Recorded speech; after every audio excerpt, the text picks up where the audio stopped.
Hello everyone, and welcome out to the claim. It's been a long time since I posted a video on YouTube, but I've been busy with other life events and things of that sort. Plus, I also retired after the first of the year, so now I can devote more time to working on the Gold Rattler business, shooting videos, and a bunch of other things. Plus, I've also been doing some experimenting with the Gold Rattler, adding some new features, and that's what I'm going to share with you today. So let's go ahead and get started.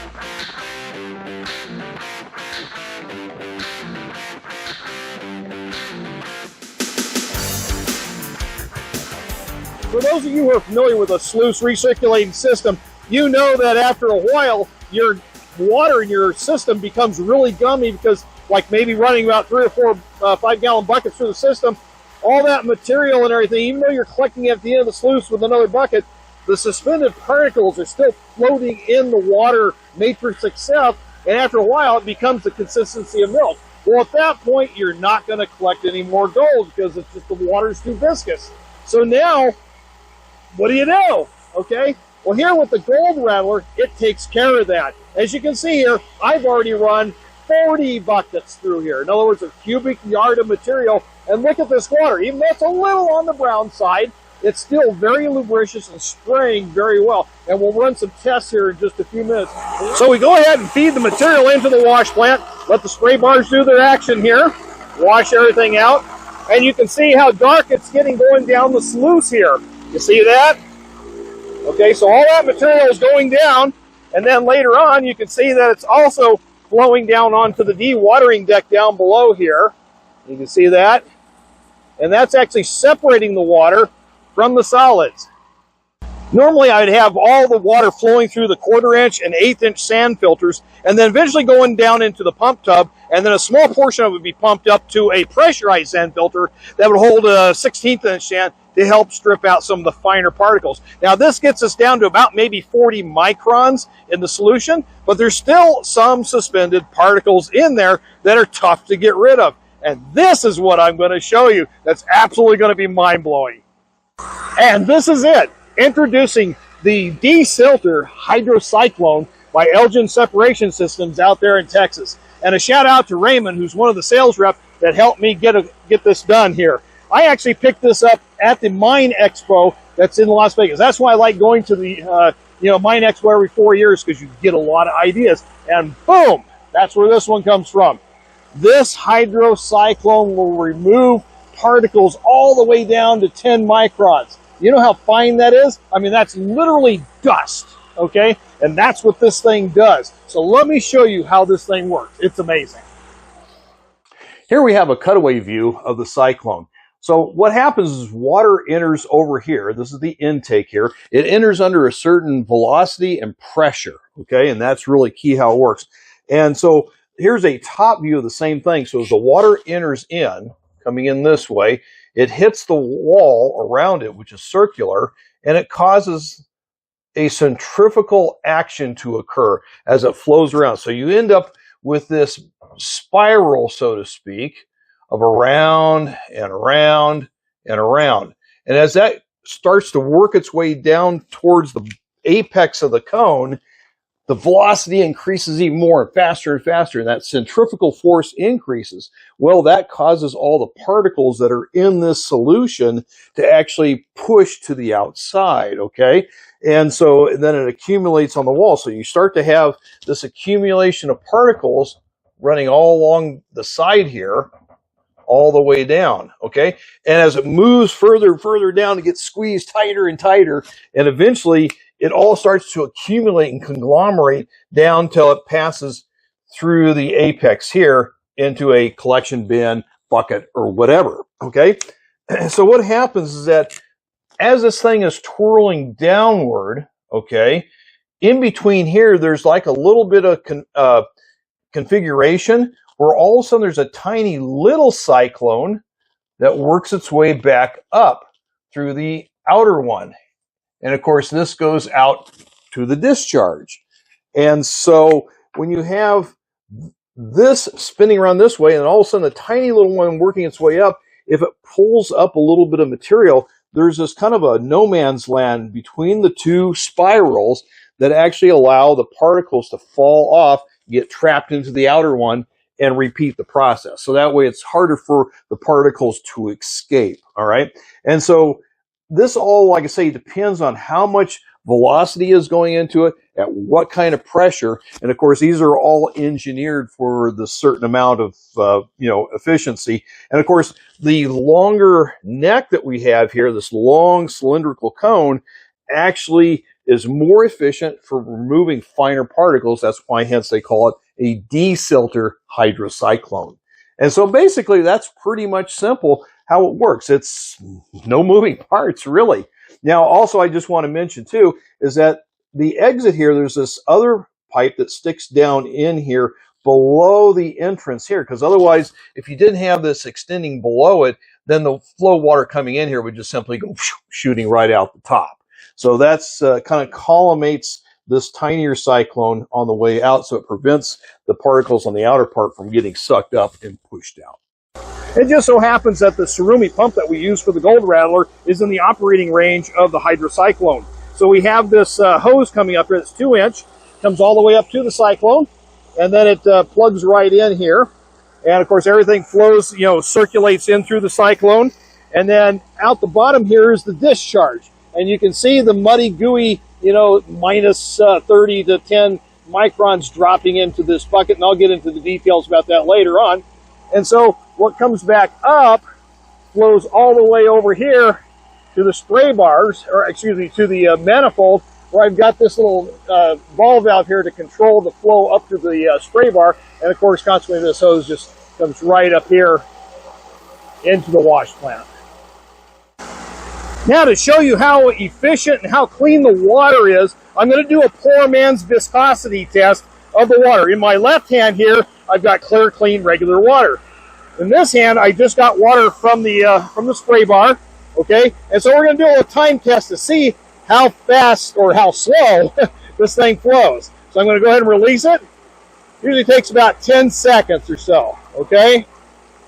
And even though this is a poor man test, it still shows the viscosity. And look at that. It basically finished at the same time. So that means the water coming out of the spray bar, even though it's kind of colored a little brown, okay, it's not gooey brown. And so that's the big difference, because when you're dumping dirt into here and it's, mixing with the water, well, it's, getting gooey, okay, before it hits the sluice, okay?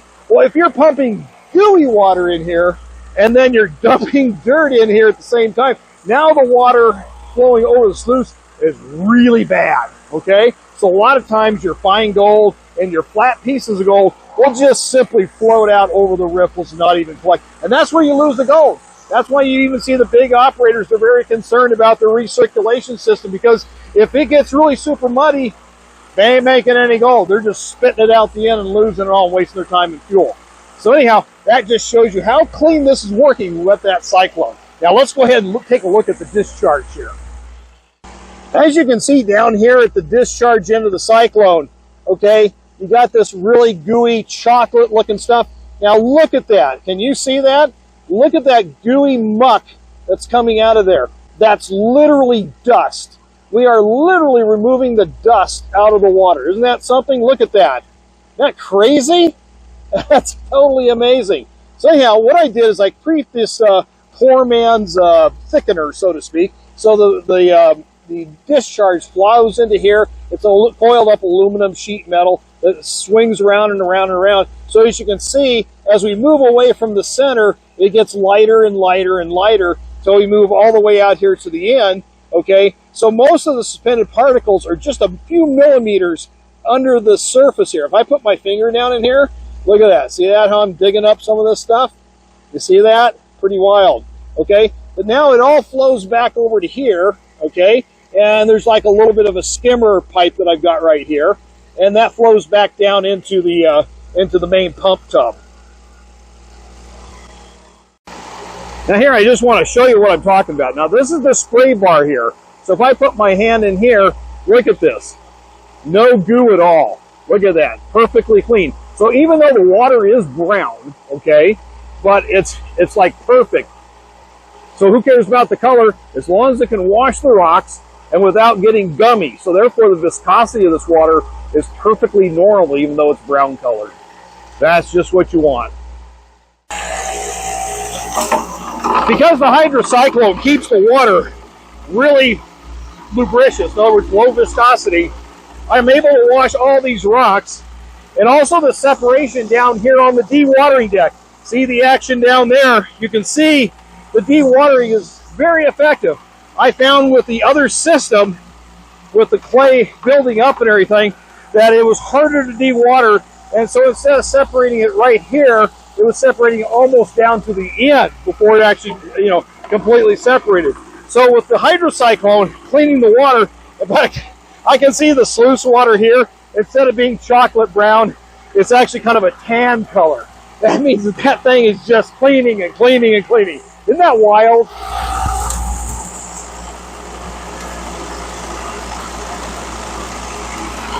Now, some of you are concerned about the rocks that are piled up on here in the end.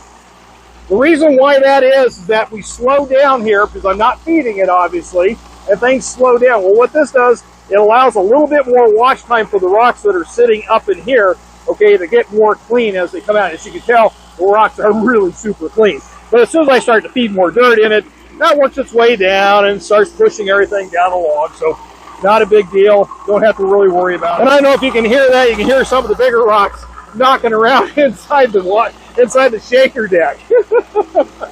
Pretty cool. And what else can I say, folks? This is just an awesome machine to run. I mean, there's just nothing like it. It's just totally amazing. I mean, I just love it. It's just fun to come out here and do it.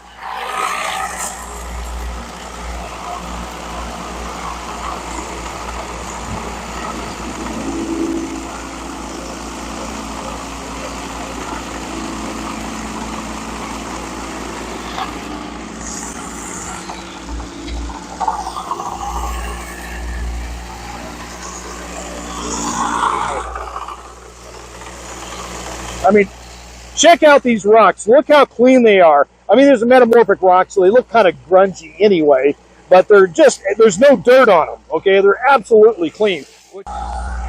As you can see here, the chocolate brown stuff coming out of here, look at that. Just insane. That's wild. Okay, it's pretty much filled up all the way around. So that tells me that the bucket is getting pretty full. So what we do is we're just going to have to remove this, put a new bucket in its place while we do a clean out here. So all we're going to do is just kind of tip it up. Oh, dang, this thing is heavy. Ah, wow. All right, get this thing out of here. Take this pipe and disconnect it, okay? And you see, look at that discharge. Look at that just dripping out of there. Isn't that crazy? All right, so I'm going to just pick this bucket up, move it over here a little out of the way, and we'll just slide another one in place. Now, you don't necessarily have to have this bucket with the discharge. You can just have buckets, okay, and just keep filling them up. And then what you can do is after they fill up with gunk, okay, you can sprinkle some, take it out, put a new one in, sprinkle it with some lime, okay, mix it up, and then let it settle, okay? Well, all the sediment will end up in the bottom of the bucket, so it'll be half filled with gooey clay or gooey stuff. In the meantime, this is collecting. You can actually, it takes about like 10 minutes. You can dump that back into the system and keep reusing it, except for the gooey clay. So now, let's come over here and take a look at this thing. Now, this is just going to blow your mind. Look at all this. This is a big tub, and look down in here. You can see the gooey mud.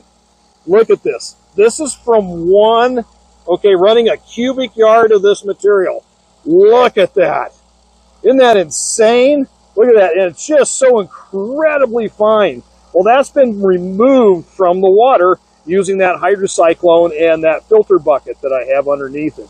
Look at that. Isn't that wild? And this whole bucket is full of it, or this tub is just full of this stuff. It's just crazy. This is just after 1 cubic yard of material. So that's really, so I have to say this has got to be the final solution dealing with this gooey clay out here in the desert. And I know there's a lot of properties out throughout the desert that have this clay situation. And so I think this is the actual final answer for that, because folks, that is just outrageous. That is just so wildly cool. And of course, with my previous system, I couldn't really extract it. Okay, so this is absolutely amazing. Okay, so we're just going to take out this aluminum sheet metal here that I just kind of rolled up. It doesn't want to come out, it's stuck. So you got to sit there and just slowly pull it out. Oh, yeah. Oh my gosh, this is a mess. Wow.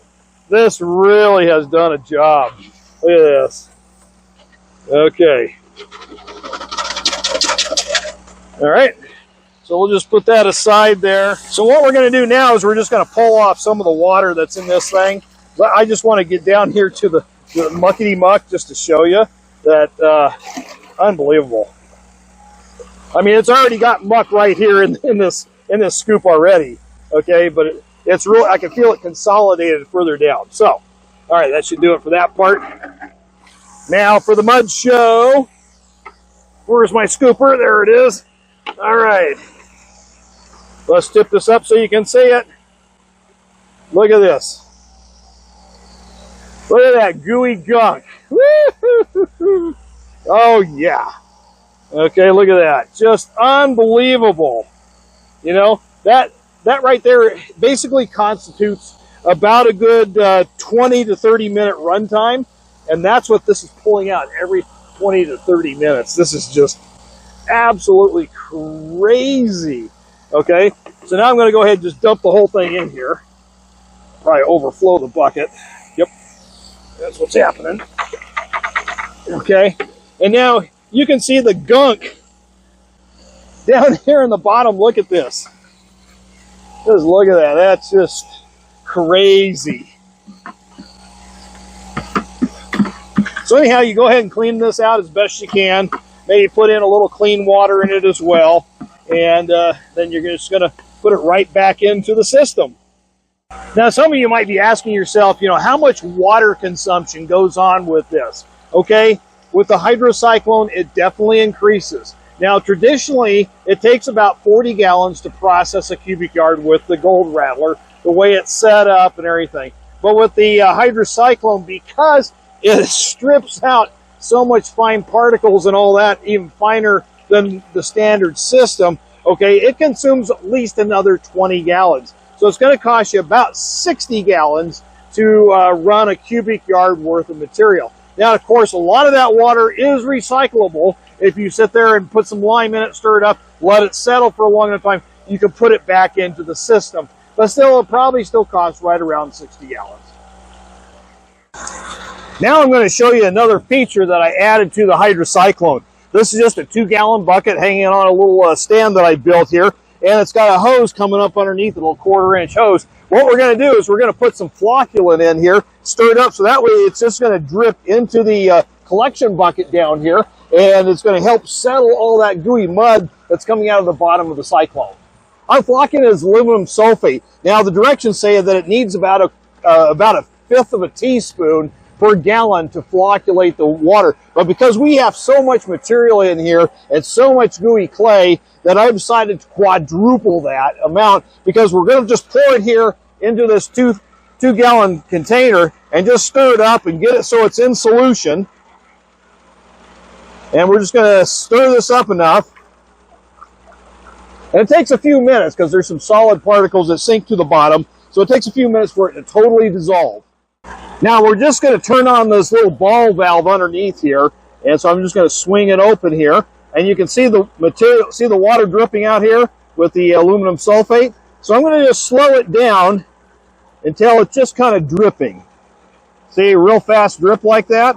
That's what we want, and we're just going to set it right in there, and we're just going to let that thing drip as the material flows in here.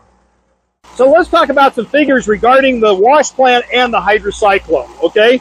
Now, we're still going to offer the wash plant for $5,495, and it comes with a 16th-inch, pressurized sand filter.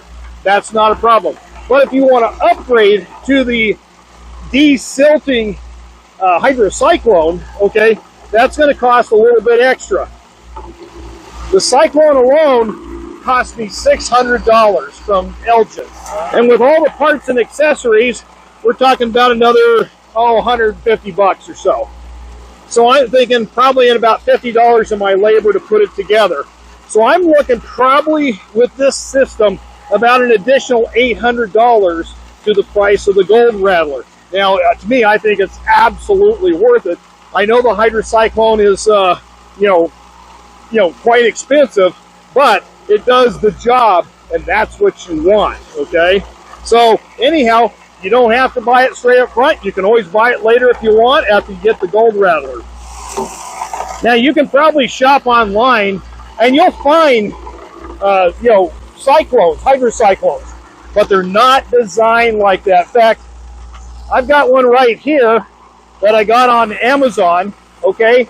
And it's a cyclone. It's really good for removing like sand and fine particles of sand and little bits of rocks, usually used for your well systems or, you know, ponds and things of that sort. But because it doesn't have a long, slender taper like the hydrocyclone over here, it can't efficiently remove all the, you know, fine particles down to 10 microns. So, I mean, you can buy these on Amazon from anywhere from 150 bucks to like 300 bucks, but it won't do the job of this. So, anyhow, this is probably the best thing out there, and it's quite reasonable too, because I've checked other facilities that manufacture the same thing, and they want twice as much. So it's a pretty good deal. And while we're talking about price, I know there's a lot of you who want a Gold Rattler, but can't get it. You can't quite afford it. I know what 60% of Americans are tapped out on their credit card and stuff like that. But let me tell you this. With gold touching $3,000 an ounce, you can't afford not to get a Gold Rattler, okay? So let me just kind of give you some ideas here about that. Let's talk some numbers here. With gold sitting over $80 a gram, okay, and let's say you have a claim that you're getting a gram per cubic yard. And let's say you run a couple of cubic yards a day. I mean, that's a lot of work with pick and shovel, hand, all that. So, you know, that comes out, you know, to basically about 160 bucks, okay? Thereabouts, plus or minus, whatever, okay? So how long would it take you to actually, you know, get the Gold Rattler? How long would it take to pay itself off? Okay, well, if you're just a weekend prospector, weekend warrior type, okay, that means you're going to get probably about 4 grams a weekend. So how many weekends is that? Which turns out to be, what, 17 weekends, something like that. So about 5 months, 4.5 months, something like that, that it pays itself off, okay? Now, let's say you're retired and you can work 5 days a week and you do the same thing. You run a couple of yards a day, okay, and so you're getting 160 bucks. Well, how soon will it take to pay off the Gold Rattler? You'll be making about $800 a week, and so it'll take you about maybe 7 weeks to pay the thing off. Is that amazing? So you just got to look at the numbers, okay? And even though I know that it's, you know, kind of expensive, but like I say, you can't afford not to have it. Now, let's say for instance, maybe your claim is not that good, okay? Maybe it's only getting about a half a yard, you know, or half a gram per yard, something like that. Okay, so you just got to double the number, okay? Now the other thing is, let's say you're a bona fide, you know, small-time miner, and you got yourself an excavator, maybe a conveyor system, and all that kind of stuff, and a grizzly that you can run on this wash plant. Well, you can figure out how much you can run. This plant will run 2 yards an hour. So if you're running 8 hours, that's 16. If you're getting a gram, you know, per yard, okay, and you're running like 16 yards, okay, in a day, that's doing pretty darn good. That's 16 grams, okay? Well, it's not going to take you very long. It's only going to take like just a couple of months to pay off this machine. So you just got to put it all into perspective. Now, I do realize that times are tough, but things are going to start turning around. I'm quite confident about that. And with the price of gold going up, you know, hey, it just makes total sense. Now, the other thing I'm working on is maybe dealing with a loan officer who can give you, you know, unsecured loans. You know how, like, sometimes banks are a little skittish about giving loans out these days? Well, this guy gives out loans for houses and other things. So if you have an asset like this, you know, the 5500 or whatever, or plus the Cyclone, you know, we can probably work out some kind of deal. So that's kind of on the burner right now, and haven't quite confirmed it just yet. While we're talking cost about the Gold Rattler, I just want to bring up another thought. Okay, so what if you went out and bought one of those $5,000 or $6,000 metal detectors that are out there? How long do you think it'll take to pay off? Okay, especially if you're a weekend prospector or weekend warrior. even if you're an avid detectorist and running around, how long do you think that it'll take to pay off? All right. I mean, yeah, you could hit the big nugget and yeah, you could pay it off in one fell swoop or a couple of nice ones or whatever. But how many people do you know personally that actually have paid off their detector, or maybe have you paid off your detector? So when you think about it in that perspective, okay, the Gold Rattler consistently gets gold. It gets the gold that the detectors really can't pick up. Okay, it also picks up, you know, 1/4-inch nuggets. So yeah, detectors get that. I understand that, but it gets the finer stuff. And really, the whole desert out here is full of fine gold. Okay, I mean, there's still nuggets out here. In fact, a friend of mine just found a really big one the other day, and that's awesome and stuff with this metal detector.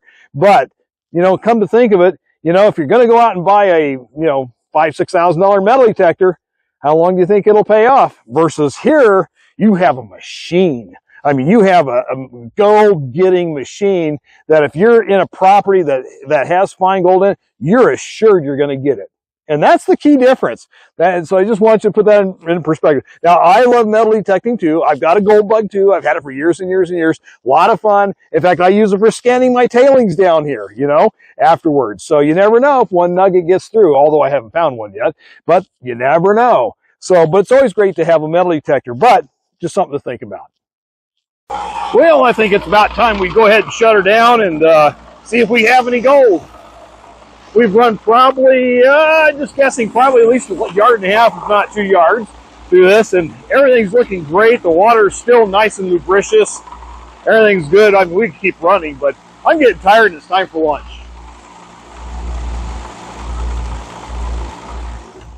Okay, we'll go ahead and turn the water off first. Then the upper shaker deck. And I like to let the dewatering deck run a little bit because there's still a little bit of material coming off the sluice here. And yeah, it looks pretty good. All right, so we'll go ahead and do the clean out and then we'll pan and see if we got anything. Okay, folks, I thought I'd just get down to the concentrates here, spare you a little bit of time, you know, panning all the way through the process here. Just get right down to where our cons are going to be. Like, in fact, there's a whole bunch of them starting to cluster here in the corner. Yep. Let's see if we can get some of the sand out of the way over here. And we're going to shuffle that a little better. There we go. All right. Oh, yeah. Look at that. Look at that nice little bunch of grouping of gold there. Look at that. Isn't that cool? Awesome. Yep. Yeah, that's looking really good. Let's see if we can find some more. Now I'm starting to see, now this claim usually doesn't have, where I'm digging, doesn't really have a lot of fine gold, but I'm starting to see a whole bunch of fine golds kind of zipping through here as we're just kind of, you know, some of the gold skating across. Let's see if we can get it in here a little better. You know, I was hoping we get a little bit more than that for running about the yard and a half that we did, but hey, you know, we'll take it. You know, it's got a nice little chunky piece there, nice little nuggie, not too bad. All right, and we're starting to see some of the other stuff, but looks like that's it. We just got some chunkies. Okay, well, I was hoping we get a little bit more, but I don't know. We'll weigh it up when we get home, but I don't think it's probably not even a gram, maybe about 0.7. That's what I'm kind of thinking. All right. I think the Desilter Hydrocyclone was a major success with the Gold Rattler equipment. I mean, this is a fantastic addition. I mean, it literally strips down all the fine little particles that would normally make your water gooey over time, and it just keeps going and going and going, which is just phenomenal. So, I mean, this is a really neat addition. So, if you're interested in getting a Desilter Hydrocyclone like this, be sure to email me at my website, www.goldrattler.com, and give me a message, and we'll include that with your purchase of the Gold Rattler itself. So it'll be about, I'm looking about $800 for this thing. Haven't quite settled on, but I think that's where we're going to be. And then also plus the price of the Gold Rattler in addition. So anyway, I think this was totally cool. We had a fantastic time, even though we didn't quite get as much gold as I wanted. But hey, you know, that's how it goes. Maybe my thing over here where I'm digging at is starting to peter out a little bit, or maybe we're just going through a low spot. But anyway, if you like this video, be sure to smash that like button down there for me, because that really helps me out in the algorithms of YouTube. And if you're new to the channel, go ahead and hit that subscribe button and the little bell so that way you can get future updates on my videos. And now that I'm retired, I hope to be out here shooting more videos. So anyway, thank you for watching, and I appreciate it. And get out there and find some gold, because it's still out there, and we'll see you next time. And thank you for watching.